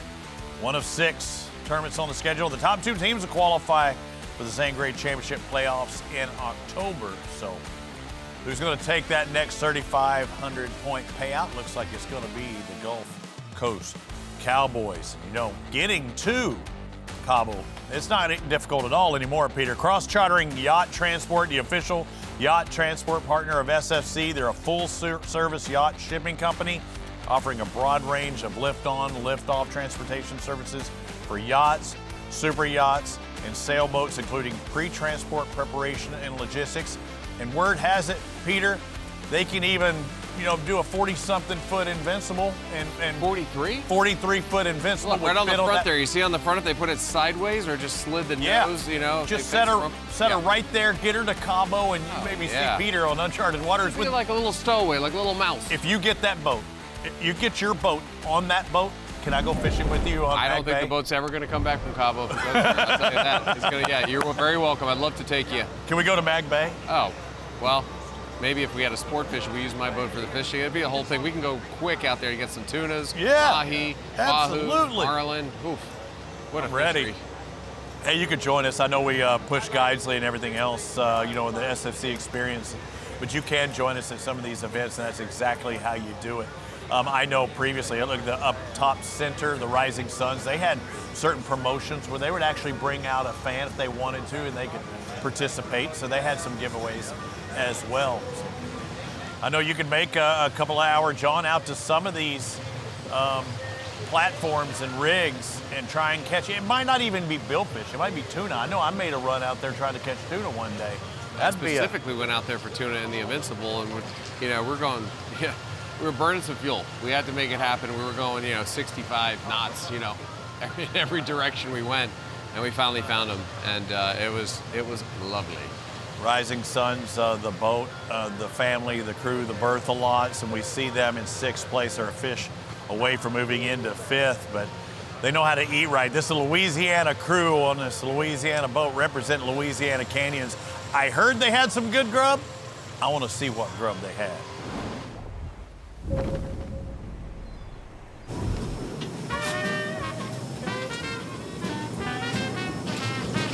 What we got? Just to let y'all know, that's not chicken on the grill, that is alligator. We're bringing the Louisiana offshore with the Louisiana canyons. And we're gonna grill some alligator up here to have for an appetizer before dinner. What do you guys think about it, Tate? It's all good, brother, it's all good. Trying to change our luck. We're gonna eat a little alligator tonight. Tomorrow, some blue marlin. The back of the pack, but wait for tomorrow. We're coming back. Gator there. So you spent a lot of time out there on the water. I mean, they left on, Thursday? She got that look on her face going like, come on. Look, there's that weed line. There's that grass line. Oh, yeah, they're the sargassum. to it. They are on the edge of it. A little more sporadic there. So Good stuff. You got to keep cleaning the weeds off. You see them working, winding in, getting the weeds off, and redeploying. Making those passes, Peter. It's really important. Like when you see the food portion of this, the food is a big part of what these guys do. There's preparation for everything, but the food preparation is very intense. I mean, you got to think about 4 to 10 people for 4 to 5 days. I mean, that's 3 meals a day. We're talking a lot of food going down, and when you get bored, boy, you just want to eat and eat and eat. But yeah, the gator, lean, man, high protein, low fat. You got to hit it with a mallet, you got to tenderize it, and then you want to marinate it, and then you want to grill it. And then it tastes like chicken. It doesn't really, but I mean, everybody says, what does it taste like? Well, it tastes like chicken. No, it doesn't. It tastes like gator. Love me some.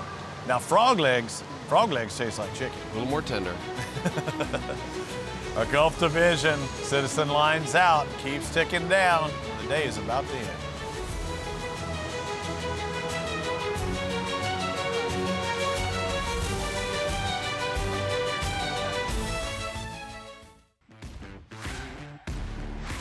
To fish like the pros, you got to look like the pros, even in our control room. Visit the SFC shop today to represent your favorite angling club all year long, including the new hats from No Rivals, Find it all available on shop.sportfishingchampionship.com. Looking good, crew. Looking good, crew.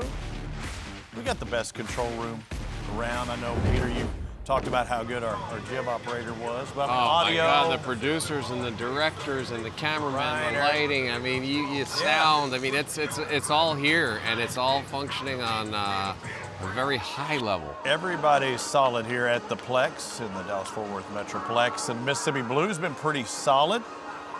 Their last Blue Marlin kind of put them up into that second place position with 1,450 points. They're looking to finish there and take home that 3,000 points for second place in that season-long hunt, the Zane Gray Championship playoff. But let's take a look back at the catches that got them to that 1,450.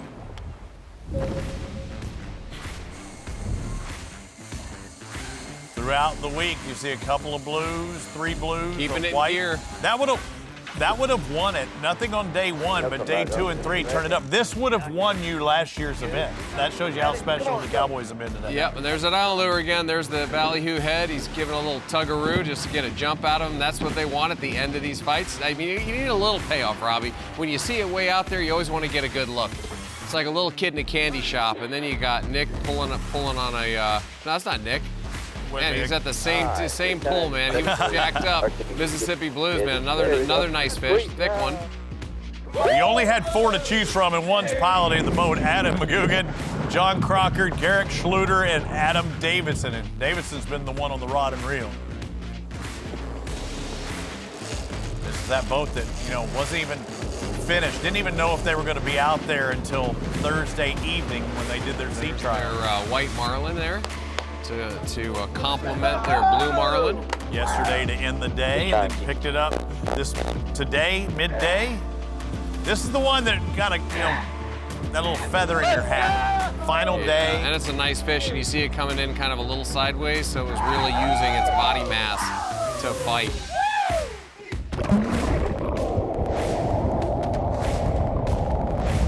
Moving them up into that second spot. Nice fish, doing a little dance routine there. Had a little line dance going. No Rivals live leaderboard, currently in second, trying to hold off Texas Lone Stars and Third Coast Renegades. Either one of those teams with a Blue Marlin will jump the Mississippi Blues. I know the Blues don't want to hear that, or they would be singing the blues. But well, think about where they were, Robbie. The Mississippi Blues had 0, and we had the the Cowboys just one fish after another, and you even could overhear the Mississippi Blues saying, "Man, we're getting there. We're on the board. Let's go." But now all of a sudden, 3 blue marlin and a white marlin for them. Just goes to show you that you don't give up, you keep a positive attitude, you keep working, keep cleaning the weeds off the baits, and then you do a little line dance perhaps, or you do a little something. Yeah, the Mississippi Blues were looking or listening in as the Gulf Coast Cowboys called in a white marlin, called in a blue marlin, called in another blue marlin before they got their first fish. So when you hear that on the radio. Tony Danza, hold me closer, Tony Danza. Headlights on the highway. So, all right, Tiny Dancer. Hold me closer, Tiny Marlin. Yeah. Got to stay hydrated while you're out there on the water. I think we're all trying to listen in right now. I think we're all just trying to take a moment, a serene moment without anybody talking. I'd be holding hands back there and just kumbaya. Oh yeah, little kumbaya. I've got one in the tubes trying to get out. Oh, there's. I'm sure they've got a couple in the tubes. We haven't talked about that. You see those tubes at the back of the boat. Those are holding the bait, ready to be just thrown out at any given moment, possibly, Peter. Just the tubes. I have usually they have the rubber bands to show you which tubes have what and what's happening down there, and they'll bridle them on. If they mark a big mark, they're gonna most likely try for the lure bite, and if that doesn't work, they'll flop over a tuna. We've got a little more to talk about that and what it takes to catch these marlin or sailfish. Either way, they're billfish. Blue marlin with the most points. A little over 21 minutes to go here. Citizen lines out. The second stop of the SFC Gulf Division.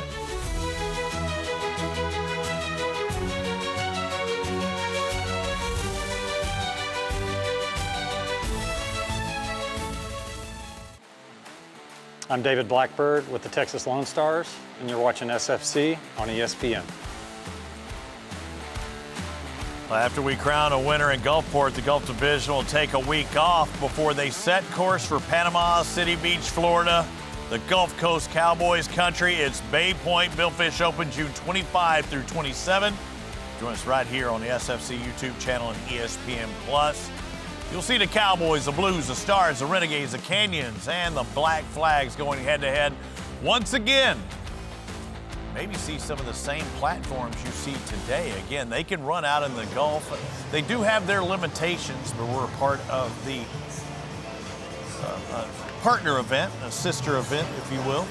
Well, you know the Cowboys are hauling butt in, but they had some impressive catches, you know, with 6 blue marlin under their belt and a white. I mean, that's 7 billfish. That's pretty good, you know, I mean, and you got to imagine how many other fish, or try to imagine how many other fish came into the spread, or how many fish bit and then came off. So you've got the lookers, you got the ones that came unbuttoned, and then, you know, other things that maybe you look at that evening on your dredge cam, and maybe you'll see fish that you didn't even know were there.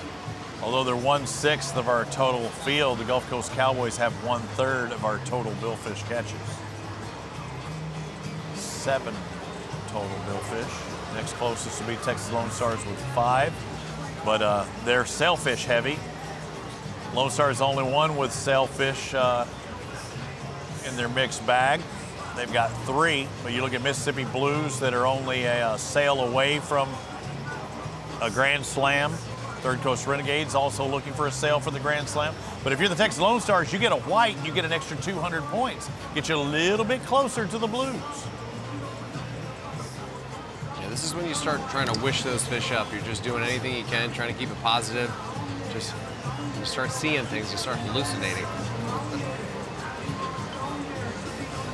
Those Cowboys in the lead. Strong day 1 and 2. We talked about those 7 billfish catches. The 7th would be on day 3. Keep bringing it in. Yeah, already almost through the day, and this would be in the 12 o'clock hour. Wearing their Sunday reds, much like Tiger Woods. There he is, that's him. Keep bringing it up. Keep drag up.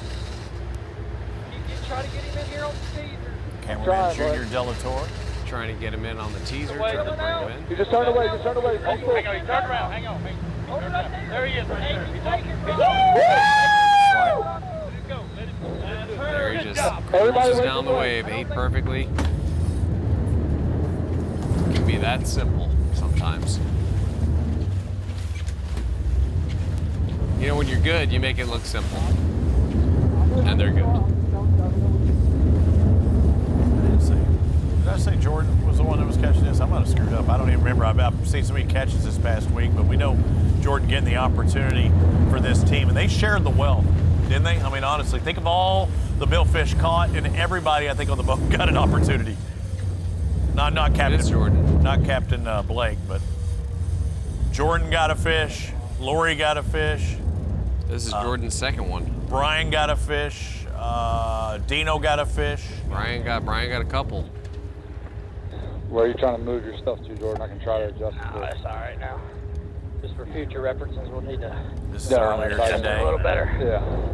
We were close, so I was trying to just get it on you so you could reel. That's my fault. How you good? Up and down right now. Actually, Bryan got 3 of the blue marlin. Bryan got 3. Blake, if you need me to move, Jordan with 2. We got Dino with 1. We got Lori with 1. If it gets close. Yes, sir. I got you. I can deal with you talking to me. I got you. She's just straight up and down in the corner right now. She's not even really taking. She's just kind of sitting there. Kind of slowly trickling off now. Let's go. Going back this way just a bit. See. Come up. She's scoping up. Come up, girl. Holding that kidney belt. Sorry, I was talking to our producer about that. Yeah, it's going to squeeze the guts a little bit, but sometimes you get a big fish on, you're going to say, I need a little more help than that.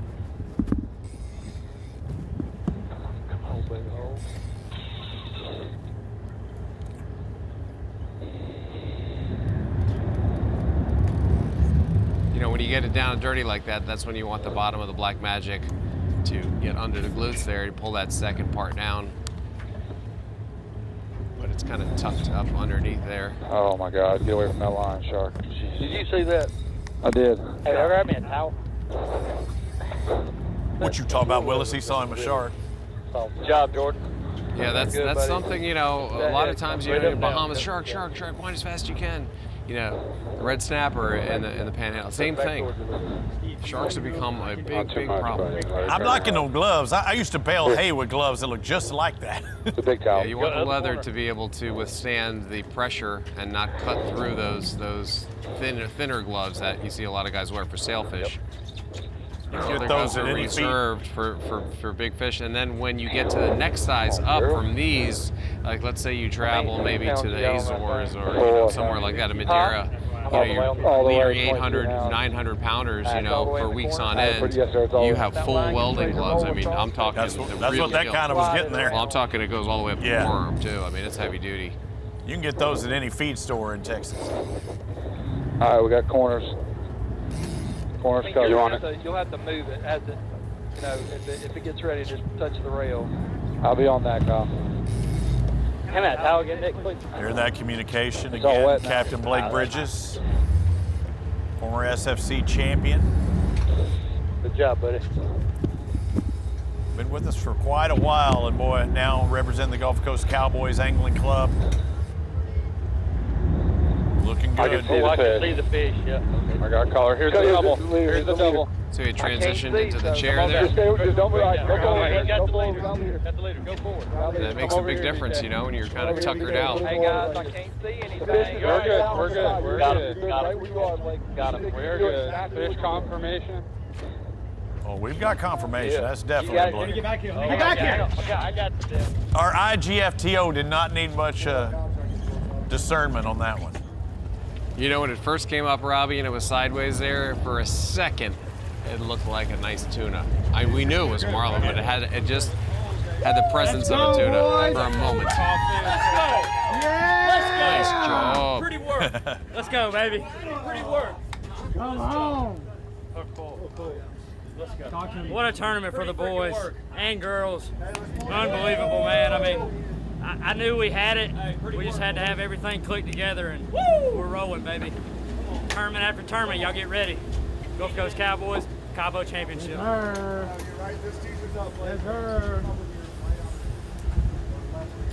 Did you say Cabo Championship? Was he looking, or is there a Cowboy Championship?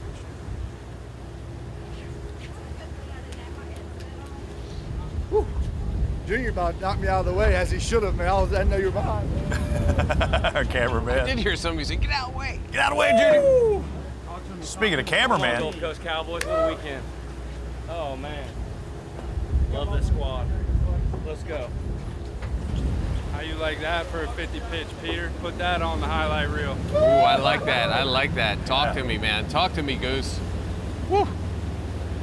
Beautiful work, guys. now break it down for the uninformed in just a second. A 50 pitch. There's a 50-pound mono on the 50 wide or the 50 reel that they have with their pitch bait on there because they saw it was a marlin. They dropped it back, scarfed it down, and it was game on.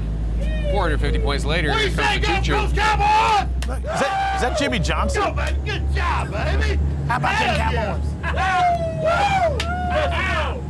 Good job, everybody. Hey, guys, thank you for staying tuned, because you know what? Everybody's going to love the Gulf Coast Cowboys, because the Marlin brothers are back in town. Thank you. Look at the speed that they are ripping right now, Peter. Do not throw the lines out now. Yeah. I'm not lying. They're flying. Man, good thing I didn't have my headset on because I would have been trying to say I'm honest with you. I'm so proud of this entire team. Way to go, Cowboys.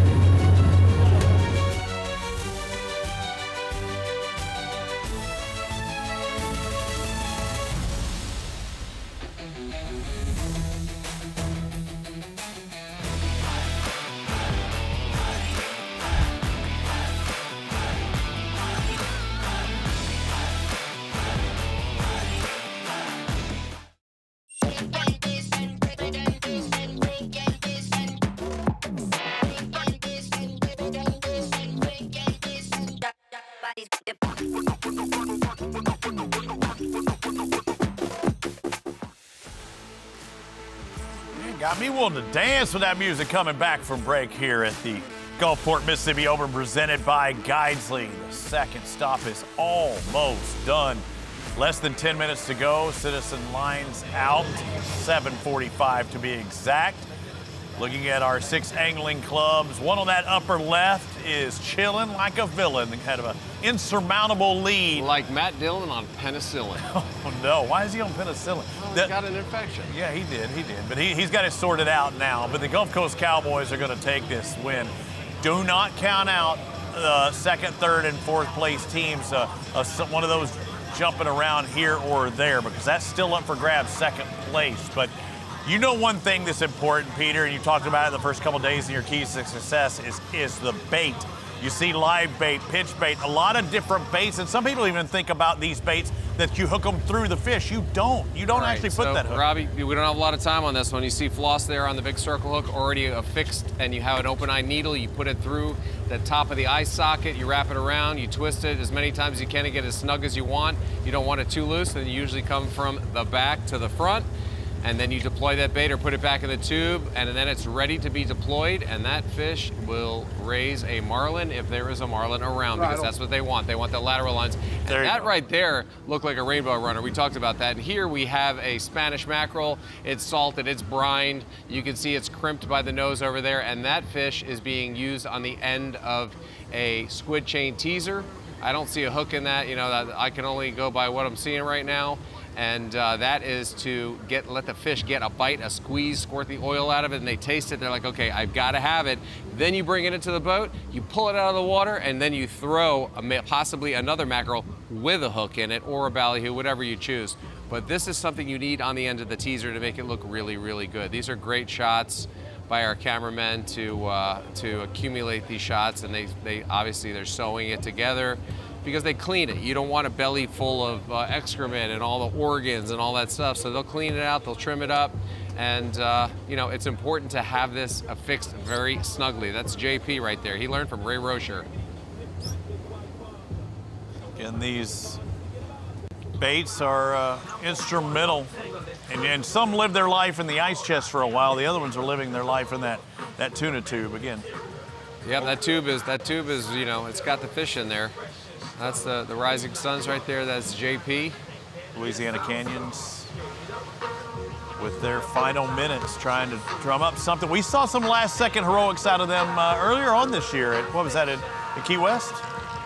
Oh yeah, that was incredible when that leader came through the tip right there, and you know, no one really paid attention to it, but you know, the fish was so close, we all kind of knew it was a caught fish, but then it's like, wait, did you guys capture that? You knew that? And good old Toby had the 360 cam, and he captured it going in and out of the tip of that guide many times.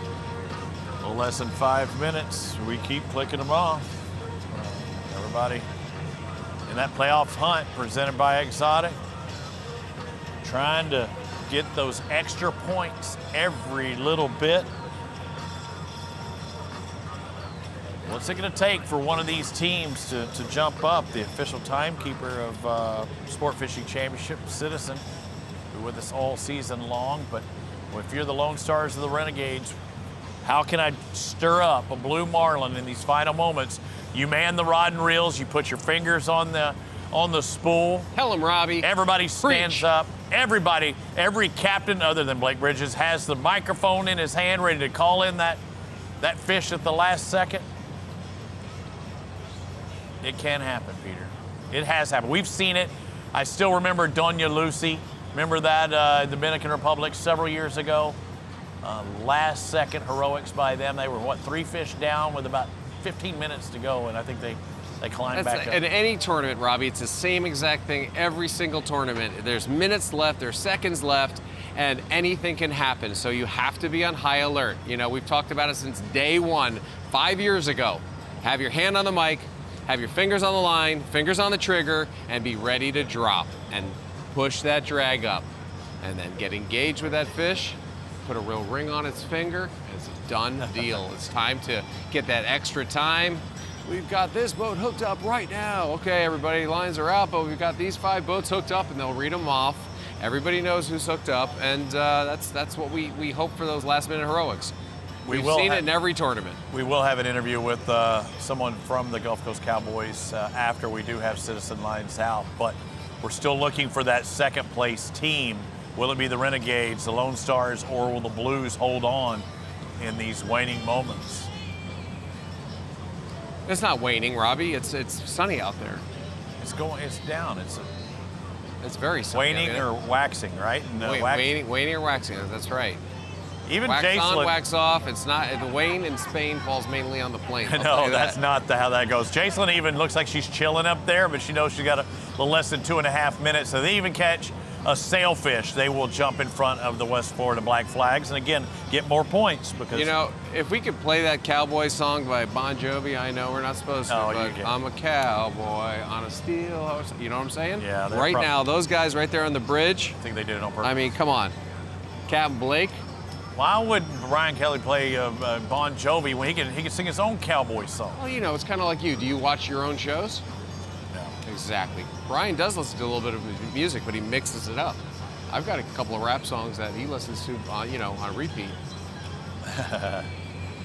Called the Uncharted Rap. There they are. Look at those cowboys heading in at full speed. I did hear a blue marlin or a marlin rap song the other day. Really good. I can't remember who it was. Maybe somebody played it with that's got to be a great feeling. I mean, they're halfway home already. Oh, they're playing it. They're playing it.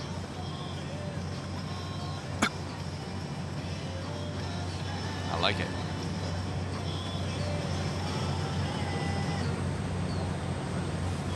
I couldn't even hear that, Robbie, and I called the song. I mean, come on. I know you don't like to address. I know you don't like to address these things when it comes to licencia. Musica. They don't call you Nostradamus for nothing. Yeah. Well, I thought that's what they said. Call me more like a dumb. Might have been something else. Dumbass.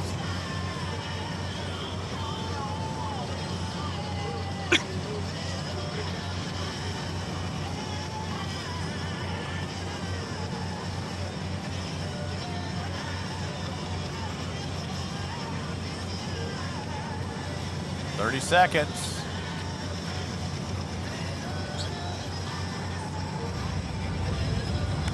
Looking for some action.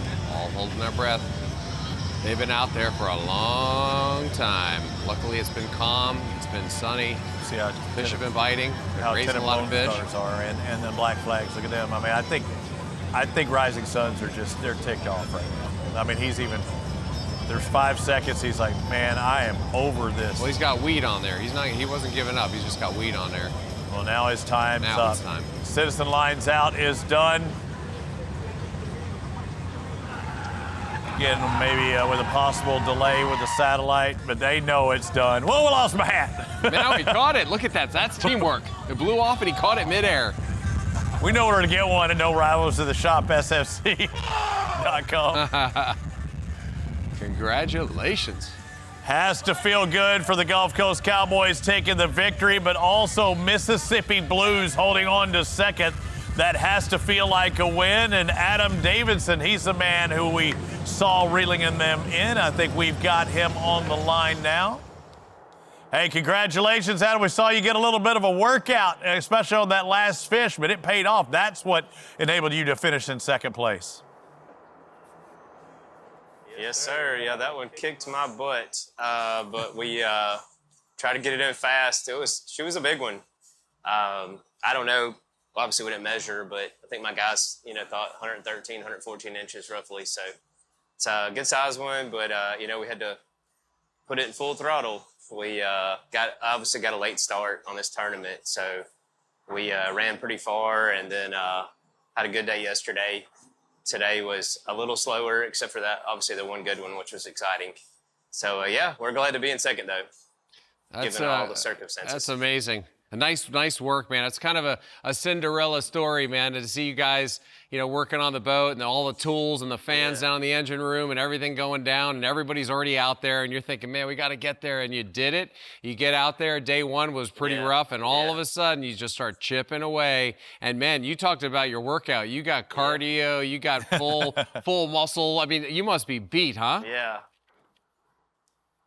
Yeah, that's what I was telling my guys. Those 80s are kind of the worst because by the time you get in the chair, they've already drug. It feels like a mile out there. And that one was way into the backing when we finally got settled and it quit pulling. So I had a long way to go, and every crank was hard on that one. There was hardly, usually they'll get on top and we can back pretty fast and there'll be some, fast reeling, but that one gave me very, very little of that. It was kind of having to work for every single crank. So and she got down there and just kind of just swimming in, deep, and couldn't do a whole lot with her for a little bit there. So, but yeah, I think we were doing our sea trial like while they were running out here the other night, Thursday night, with the mechanics and prop guys, all those on board over in Orange Beach. So definitely happy with where we're at. I mean, we're really ecstatic. It could have, we were at one point wondering if we would even make the tournament at all. So very, very happy with that. Second, hats off to Cowboys. They had a heck of a tournament. They're obviously a great boat. And so Blake is a great captain. So we're really proud for those guys and happy for them. And we'll definitely see them tonight. Nothing on the first day of the tournament, then you turned it on. How much did you alter your approach, or what was it between day one and day two? Because I know Steve Finch, your cameraman, was busy on that second day, but after the first day, you're going like, come on, we got to do something different. Yeah. Honestly, first day, we fished about where we are right now. That night, we chugged all night long at 10 knots and went, way far south of Louisiana. And Green Canyon is the name of the area. So we went down there and spent all day there yesterday. Hindsight, we might have been able to run back today. We'd have had to quit fishing before 4, but we might have been able to fish there this morning and make it back. But we came back up here today. So that was kind of the difference we were getting on good bite down there and really no boats. So we kind of had to place ourselves. Yeah, that blue marlin you got there at the end, we had no idea it was that big, man. That's a chunky monkey right there. No wonder you were struggling in the chair. We could hear you kind of huffing and puffing. I'm like, that doesn't sound like Adam. He's been cranking it in pretty quickly. But I was like, man, he must be either tired or this fish is huge. And it was both.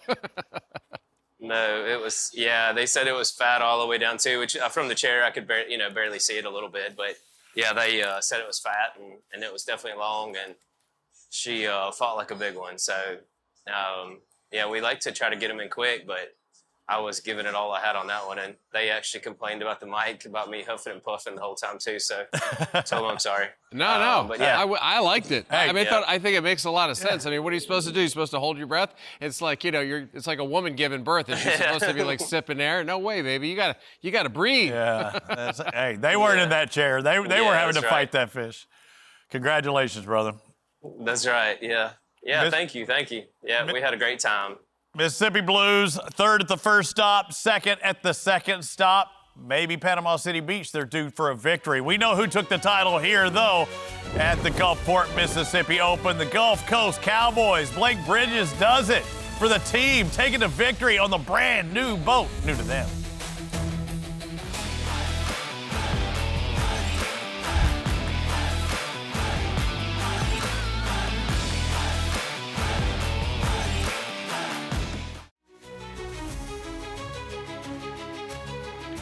The Gulfport Mississippi Open is sponsored by Anetic, Turtle Box, Community Coffee, and by Band-Aid.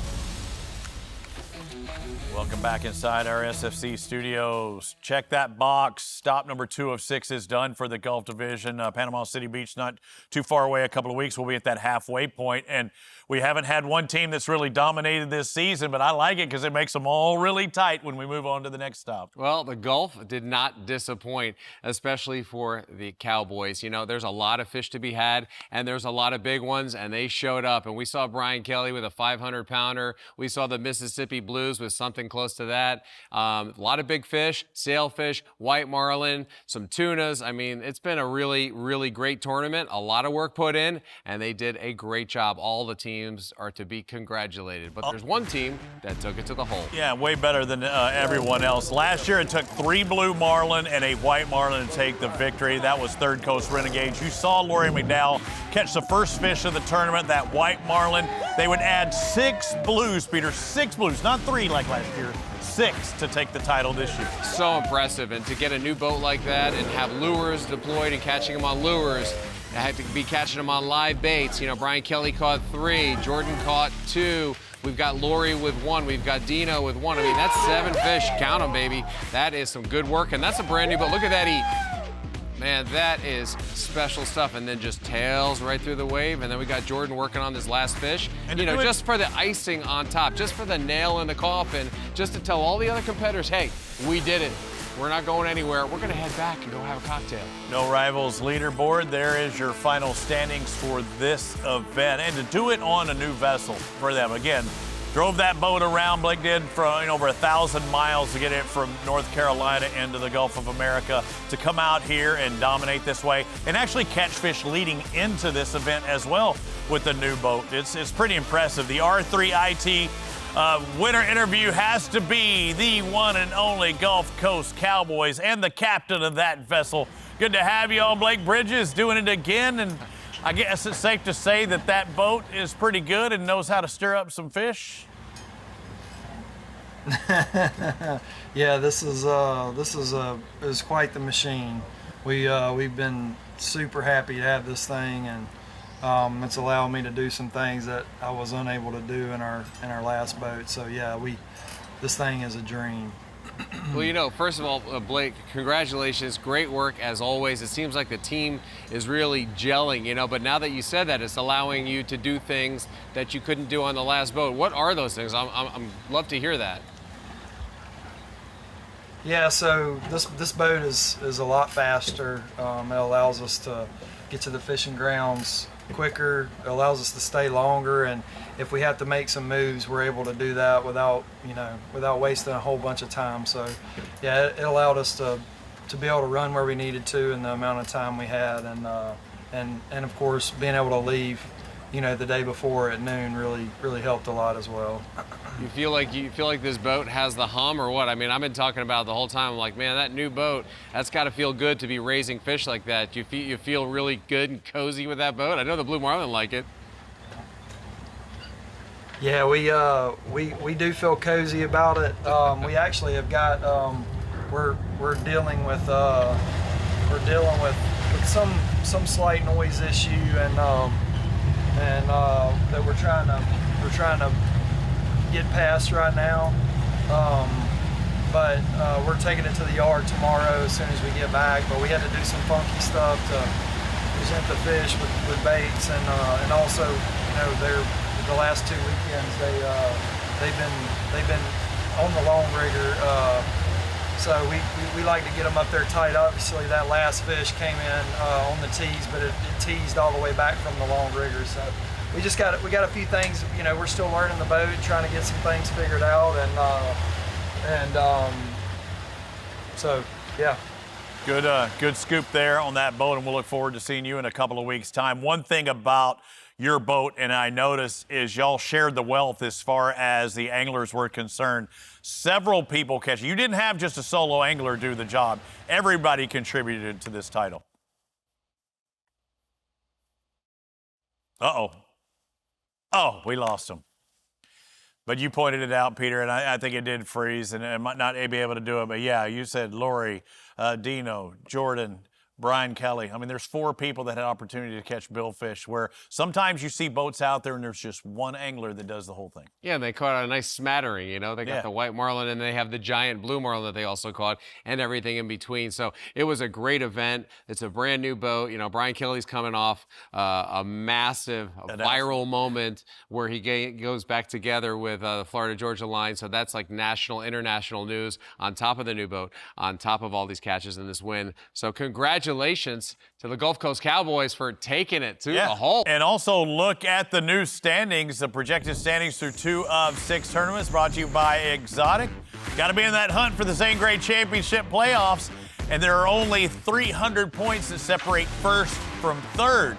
But that third gets you nothing. The Mississippi Blues finished second, but look at how close they are. They know they've still got 2/3 of the season left, but look at how tight that field is. Renegades have been the most consistent, but Peter, this is anyone's ball game. We've got a lot of season left. Oh yeah, this is a close race. You know, they're chipping away at it. Everybody's getting in there.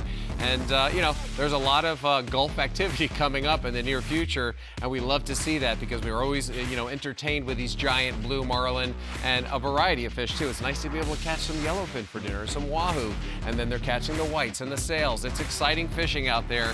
It never disappoints. Yeah, the next 3 Gulf events will be that Bay Point Billfish Open, followed by the Texas Billfish Open in August, and the end of August, Hurricane Hole. So as the calendar stands, we'll have a Gulf and 2 Atlantics, but you can see as we work our way towards the final events of the season, the Gulf champion will be crowned down there in Orange Beach, Alabama. We'll crown a champion in the Atlantic in Ocean City, Maryland.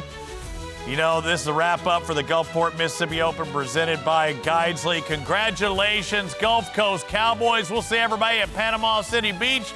More platforms, more Gulf action, more blue marlin to be had. For Peter and Chloe, I'm Robbie. We'll see you next time. Woo, woo!